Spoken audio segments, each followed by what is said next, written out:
짠! 2편으로 돌아왔습니다. 1편에서도 여쭤볼 게 너무나 많았는데 네. 거기서 제가 참고 2편에서 물어보려고 했던 질문이 네네. 요즘은 뭐 테마주 아니면 돈 못 벌잖아요. 그죠. 그래서 제가 아까 언니랑 이렇게 걸어오면서 회사 앞에 샘표가 있는데 네. 우리 매경TV 바로 건너편에 샘표가 있는데 왜 우리가 샘표를 안 샀을까? 그쵸. 엄청 바보 같다라고 이야기하면서 왔거든요. 뭐 요즘 인플레 테마주 있고 러시아, 우크라이나 전쟁 테마주, 재건 테마주, 원전 정책주 되게 테마 많잖아요. 네. 테마로 돈 버셨어요? 아니면 그냥 지켜봤어요? 근데 이제 요건 질문이 좀 잘못됐어. 왜? 왜냐면 이제 저는 사실 테마주 매매하는 걸 별로 선호하지 않기 때문에 기본적으로 별로 관심이 없어요. 그리고 사실상 템표 이게 올라갈 땐 되게 배 아프잖아요. 근데 이제 지금 차트 열어보시면 도로 제자리거든. 도로 제자리까지는 아니던데. 상승한 거에 한 15% 정도 남아있을 거예요. 맞아요. 그러니까 이게 제가 무슨 얘기를 하는 거냐면 사실 이런 이제 단기성 테마는 스타일에 따라서는 누군가한테는 확실한 대안이 될 수 있지만 또 누군가한테는 항상 끝물에 들어가가지고 고생을 시키거든요. 그러니까 우리가 지금 시장이 너무 어렵잖아요. 네.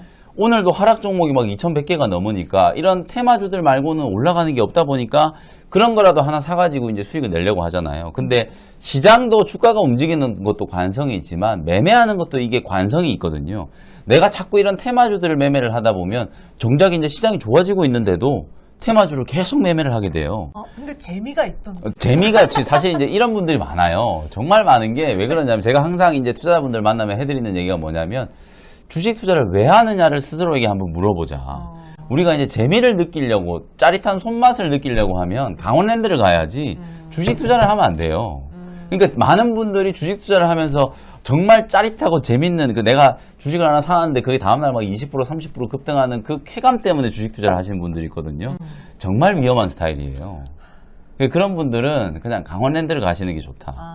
거기서는 배팅을 하는 이제 그건 배팅하는 곳이니까. 배팅을 하는 곳이기 때문에 그렇게 배팅을 하면 되는데 주식 투자는 절대 그렇게 하면 안 되거든요. 제가 얘기하는 건 결국은 이 계좌 관리를 하는 건 연속적인 어떤 수익에 대한 포지션이 좀 필요한 거고 내가 일시적으로 주식 투자를 하면서 돈을 많이 벌 수 있어요. 근데 우리가 불과 한 1, 2년 전에 파이어족 막 이러면서 아주 젊은 친구들이 코인으로 막 100억, 200억 벌었다 맞아. 이런 뉴스 정말 많이 봤잖아요. 아파트 사고 청담에 뭐 사고. 그 친구도 지금 어떻게 됐을 것 같아요? 잘 살고 있지 않을까요? 잘 살고 있는 사람이 일부 있겠지만 계속 코인 투자를 했다면 빚이 이만큼 늘어났을 거예요 아마.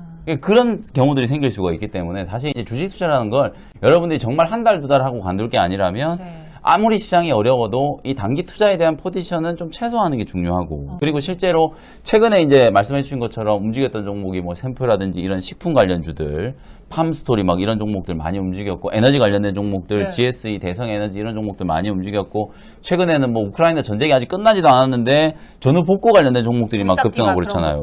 그러니까 그런 종목들은 아주 화끈하게 단기적인 시세를 주는데 사실은 개인 투자자분들이 이제 그런 종목을 대하는 기대 수익이 되게 높기 때문에 내가 만약에 아주 저점부터 들어가서 30% 50% 수익이 난 게 아니라면 한 15% 수익이 나도 수익을 확정을 짓질 않아요. 더 갈 거라고 생각하고 있다가 그게 고점 대비 조금 밀려버리면 그때라도 차익 실현해서 수익을 챙겨버리면 되는데 쭉 빠질 때까지 이제 기다리고 있다가 결국 수익 난 거 다 토해내고 손실이 돼버리는 경우들이 너무 많거든요. 그래서 이제 그런 경우가 생길 수가 있기 때문에 방금 제가 말씀드렸던 것처럼 테마주에 대한 포지션은 좀 최소화시키는 게 좋다. 다만 그럼에도 불구하고 어쨌든 새 정부가 들어서고 소위 말해서 이제 허니문 효과라는 게 있잖아요. 그나마 저는 테마주 중에 좀 연속성이 있을 만한 건 원전? 그렇죠. 원전 수혜주들. 이거는 어떻게 보면 정권의 명운이 달려 있는 거예요. 문재인 정권을 비판하고 정면으로 대치되는 가장 대표적인 정책이 탈원전을 폐기하는 거. 그러니까 그들이 내세웠던 정책을 비판하면서 우리가 성과를 내기 위해서는 그렇죠. 무언가 이걸 살려야 당연하죠. 탈원전을 폐기하는 게 가장 좀 중점적인 정책이 지금 되고 있기 때문에 정권이 끝나기 전까지 분명히 가시적인 성과, 외교 무대에서 그리고 세계 경제 무대에서 우리나라 원전이 어쩌고 저쩌고 이런 얘기들을 많이 만들어내야 되거든요. 그런 것들을 위해서라도 어떤 정책의 연속성이 분명히 좀 있을 수 있기 때문에 원전 관련된 종목들을 보시면 좋을 것 같고 다만 원전 관련된 종목들 중에서도 제가 이제 조금 종목을 좀 뽑아드리면 최근에 뭐 한신기계라든지 우진 그다음에 오르비텍 뭐 네. 이런 작은 종목들도 많이 움직였고 오히려 좀 무거운 두산 에너빌리티라든지 한전기술 뭐 한전 KPS 이런 종목들은 별로 못 갔잖아요. 근데 오히려 좀 작은 종목 중에서는 저는 우진이나 오르비텍 이런 종목들 쪽으로만 조금 집중을 해보시고 좀 무거운 종목 중에서는 단연 그냥 두산 에너빌리티 이거밖에 없어요. 이게 가장 소형 원전에서도 그렇고 가장 핵심적인 수혜주기 때문에 원전과 관련된 경제 정책이 부각이 되면 이 종목이 갈 수밖에 없기 때문에 지금 좀 빠졌잖아요. 네. 이럴 때 오히려 두산 에너빌리티는 좀 모아가는 전략으로 대비를 좀 하시면 좋을 것 같습니다. 아니 그러면 다른 테마주에 대해서 좀 다 반대하셨는데 네. 인플레이션 물가 상승에 따른 그 수혜를 볼 수 있는 테마주들은 그렇죠. 많은 분들이 아 이거 사실 뭐 전쟁 아니어도 오르는 추세였기 때문에 얘는 길게 봐야 된다 테마주 아니다라고 이야기하시는 분도 계시거든요. 맞아요. 그러니까 곡물 지금 구조적인 가격 상승이 진행될 수밖에 없는 몇몇 섹터가 있어요. 곡물이라든지 또 일부 원자재 관련된 종목들. 근데 이제 그런 종목들도 사실상 가격 자체가 투기적인 수급이 끼어 있는 거기 때문에 사실 이제 옥수수 가격, 대두 가격 이런 것들은 1년에 200%, 300%가 올랐다가도 400%, 500%도 빠질 수 있거든요. 진짜요? 아니, 원유 가격이 불과 2년 전에 마이너스인 거 보셨잖아요. 원유 선물이. 그런 이제 성격이 분명히 좀 있기 때문에 아무리 인플레이션이 구조적이라고 하더라도 지금의 가격은 저는 버블이라고 밖에는 생각이 안 들어요. 그러니까 기본적으로는 그런 이제 원자재 가격, 곡물 가격이 급등하는 거에 기인한 인플레이션 수혜주들이기 때문에 그런 수혜주들이 과연 얼마나 연속적으로 올라갈 수 있을까. 그래서 저는 거기에 대해서는 철저하게 인플레이션 수혜주들은 단기 트레이딩 관점으로 계속 이제 치고 빠지는 전략. 소위 말해서 우리가 뭐 방망이를 좀 짧게 잡으라는 얘기 많이 하잖아요. 네. 그런 전략으로 하는 게 훨씬 더 좀 유용하다. 만약에 이러다가 갑자기 내일이라도 푸틴이 뭐 쓰러진다거나 정전 협정이 난다거나 뭐 그래버리면 그런 애들 쓰러져요? 바로 폭락하는 거예요. 그럴 수밖에 없기 때문에 분명히 그런 종목들은 시장에 지금 단기적인 대안이 될 수는 있지만 너무 비중을 늘리는 건 좀 위험하다. 그럼 저 오늘 엄청 시장 보고 사고 싶었던 종목이 두 개 있었거든요. 네. 하나는 물가 관련해서 CJ 제일제당이고 네네. 하나는 해외는 안 되겠어. 내수에 집중할 수 있는 KT나 SK텔레콤을 어. 사볼까. 이렇게 세 가지 어. 뽑아봤는데 어때요? 성향이 많이 바뀌었네요. 그만큼 힘들었다는 얘기죠. 그죠? 이런 걸 얘기하는 스타일이 아닌데. 아니 오늘 채팅방에 그러더라고. 아니 정윤 아나운서 이런 성향 아니지 그러니까. 않았나요? 그랬더니 내가 불나방은 무슨 개뿔 불나방 다 두고 맨날 파닥거리는 종목들 막 매매했었다가 SK텔레콤, KT 이런 거 얘기할 정도면 시장이 이제 바닥이 왔네요. 확실히 바닥이 왔다라는 느낌이 좀 드네요. 근데 너무 좋아. 아니, 근데 확실히 좋아요. 왜냐하면 KT랑 SK텔레콤은 4.5G, 5G 투자에 대한 과실이 이제 막 생기기 시작한 시점이에요. 그걸 바탕으로 또 6G, mmWave 투자를 이제 시작할 거기 때문에 통신주들은 괜찮다. 오히려 5G 장비 종목들보다는 SK텔레콤, KT 이런 종목들을 그냥 묵묵히 들고 가시는 게 오히려 훨씬 더 좀 좋을 수 있고 뭐 또 말씀드렸죠. CJ 제일제당. 제가 요즘에 인플레이션 관련된 종목들을 여러분들이 워낙 관심을 많이 가지니까 저는 딱 두 종목만 얘기하고 있어요. CJ 프레시웨이, CJ 제일제당. 나는 굳이 곡물 올라가는 거 인플레이션 수혜주를 하고 싶다 하면 그 두 종목만 하면 돼요. 그 둘의 차이는 뭐예요? CJ 프레시웨이는 외식 사업, 그 다음에 급식 사업. 근데 CJ 제일제당은 곡물, 설탕도 하고 뭐 우리가 식자재로 쓰는 기본적인 원료들을 만드는 거잖아요. 그러니까 두 종목이 어찌 보면 동행하는 기업이거든요. 그래서 같은 그룹이기도 하고 인플레이션 수혜주가 될 수 있는 종목이라서 CJ 제일제당, 프레시웨이는 대안이 될 수 있다. 네. 사람이 또 이렇게 바뀌어요. 그래요. 근데 이러다가 시장 좋아지잖아요. 만약에 뭐 게임주들 막 올라오고 이러면 또 맞아. 불나방처럼 또 메타버스 게임 또 난리 날 거예요. 여러분들이 게임까지 지금 그때. 게임이나 메타버스 종목들 갖고 계신 분들 너무 좌절하시고 내가 왜 이런 종목을 들고 있나 막 후회와 해안이 이제 몰려오실 텐데 곰곰이 여러분 생각해 보시면 제약바이오 기업들도 2015년에 갑자기 그때부터 제약바이오 붐이 생기기 시작했잖아요. 맞아요. 5배, 10배씩 올랐다가 3분의 1 토막, 5분의 1 토막 난 종목이 수두룩했어요. 근데 그런 종목들이 2017년에 다시 한번 급등하면서 정고점을 넘어갔고 그러고 나서 또 반토막 났거든요. 네. 그런 애들이 2020년에 그 정고점을 또 넘겼어요. 결국은 이런 성장주들은 어쨌든 시장이 화랑 분위기가 오면 무조건 소위 말해서 이제 베타 계수가 높은 종목들, 이런 종목들은 수급이 들어올 수밖에 없기 때문에 지금은 그야말로 많은 분들의 원망과 지금 회한이 서려 있는 종목이 됐지만 시장 살아나면 그런 종목들에 대한 기대감은 분명하다. 그리고 메타버스라든지 P2E 게임 이런 게 그냥 허황된 게 아니잖아요. 그냥 전혀 근거 없이 움직이는 게 아니거든요. 미국의 이제 굴지의 기업들 마이크로소프트라든지 메타 플랫폼즈라든지 이런 기업들이 다 이제 이쪽에 투자를 하고 있단 말이에요. 전기차가 2018년에 급등했다가 반토막 났었던 거하고 마찬가지예요. 2018년에 막 엄청 급등했다가 2019년 넘어서 다 반토막 났었거든요. 그랬다가 이제 시장이 본격적으로 개화되기 시작하니까 그때부터 막 5배, 10배씩 움직였단 말이에요. 메타버스 관련된 종목들도 2022년 고난에 지금 뭐 행군을 하고 있지만 2023년, 2024년 진짜 시장이 개화가 되고 우리가 정말 P2E 게임을 일상적으로 하는 그런 세상이 오면 주가는 분명히 좀 회복될 수 있기 때문에 너무 또 비관적으로 이건 다 거짓말이다, 네. 가짜다 이렇게 생각하지는 않으셨으면 좋겠습니다. 뭐 이 중에 게임도 안 들고 있는 사람이 있을까요? 다 있죠. 맞아. 시간 좀 걸릴 것 같은데. 우리가 너무 기대를 너무 빨리 땡겼어. 그렇죠. 그게 제가 이제 항상 비교를 하는 게 그거예요. 너무 이게 새로운 시장이잖아요.